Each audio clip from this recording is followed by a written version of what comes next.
Savitri, Book 2, The Book of the Traveller of the Worlds, Canto 11, The Kingdoms and Godheads of the Greater Mind.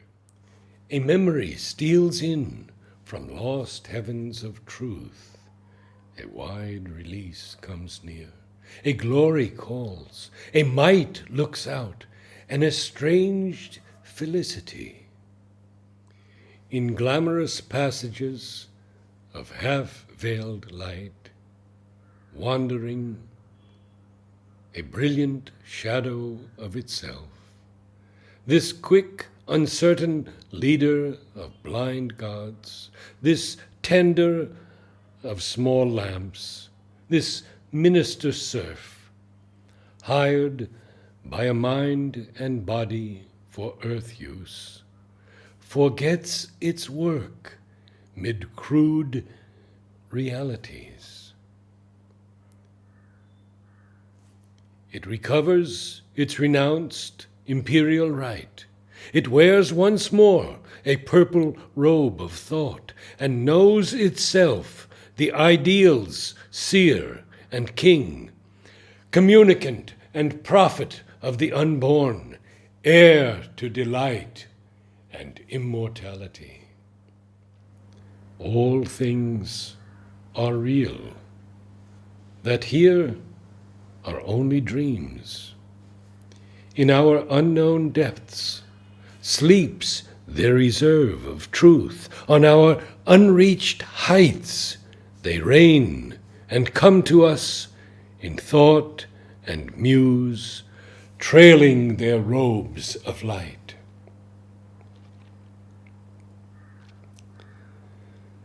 But our dwarf will and cold pragmatic sense admit not the celestial visitants, awaiting us on the ideal's peaks, or guarded in our secret self unseen, yet flashed sometimes across the awakened soul, hide from our lives their greatness, beauty, power. Our present feels sometimes their regal touch. Our future strives towards their luminous thrones. Out of spiritual secrecy they gaze, immortal footfalls in mind's corridors sound.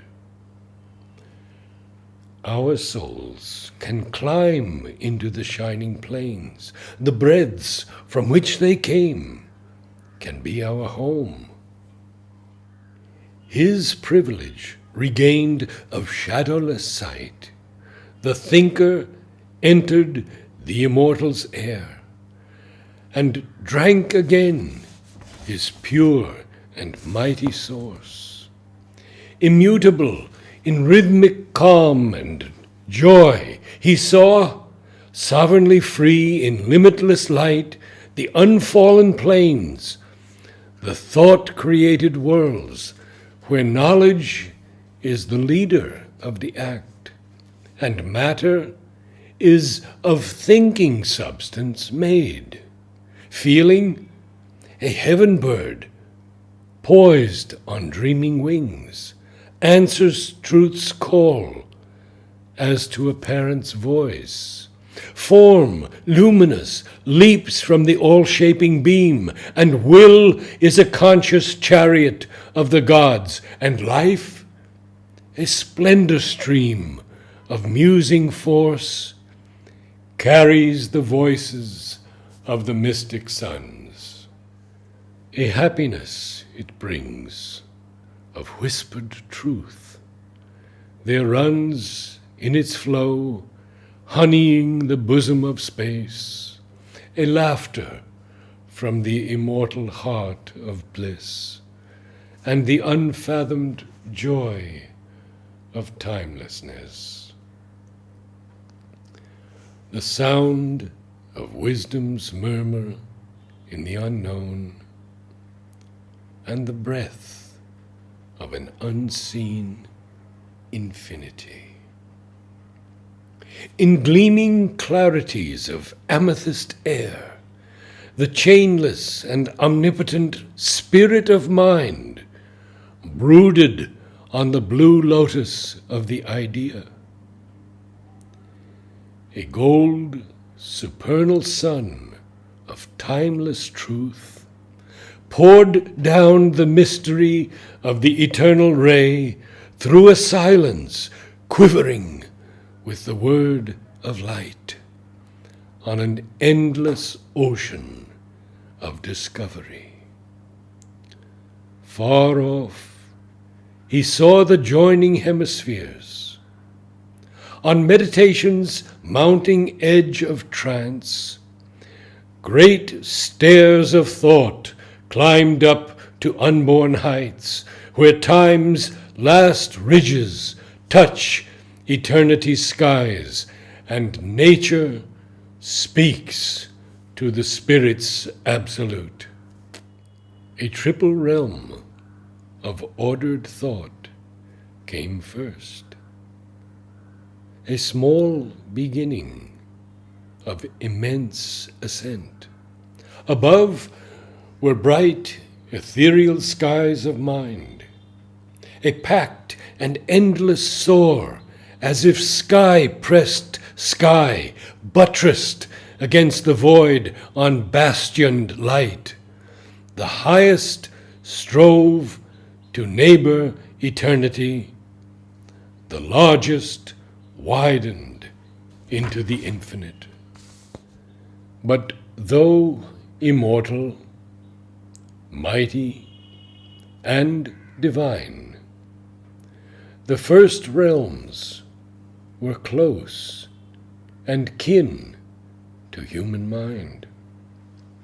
Their deities shape our greater thinking's roads. A fragment of their puissance can be ours. These breadths were not too broad for our souls to range.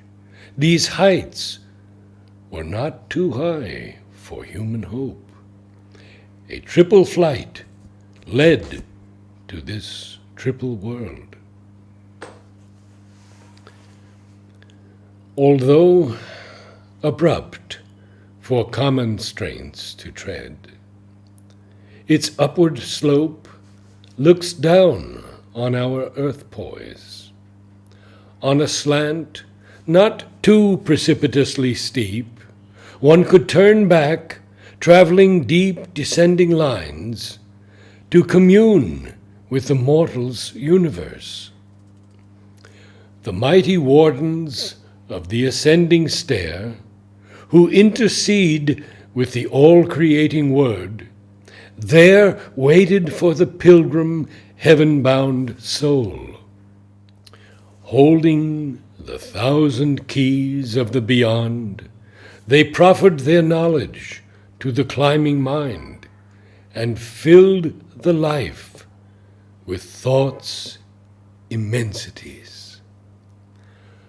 The prophet hierophants of the occult law, the flame-bright hierarchs of the divine truth, interpreters between man's mind and God's, they bring the immortal fire to mortal men, iridescent, bodying the invisible, the guardians of the eternal's bright degrees, fronted the sun in radiant phalanxes.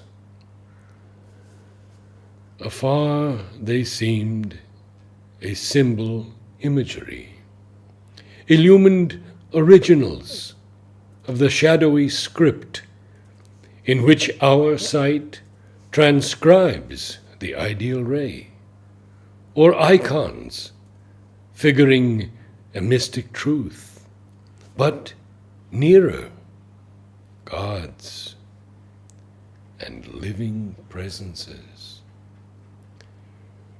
A march of friezes marked the lowest steps, fantastically ornate and richly small. They had room for the whole meaning of a world, symbols minute of its perfection's joy, strange beasts that were nature's forces made alive and wakened to the wonder of his role, man grown an image undefaced of God, and objects the fine coin of beauty's reign. But wide the terrains were, those levels served.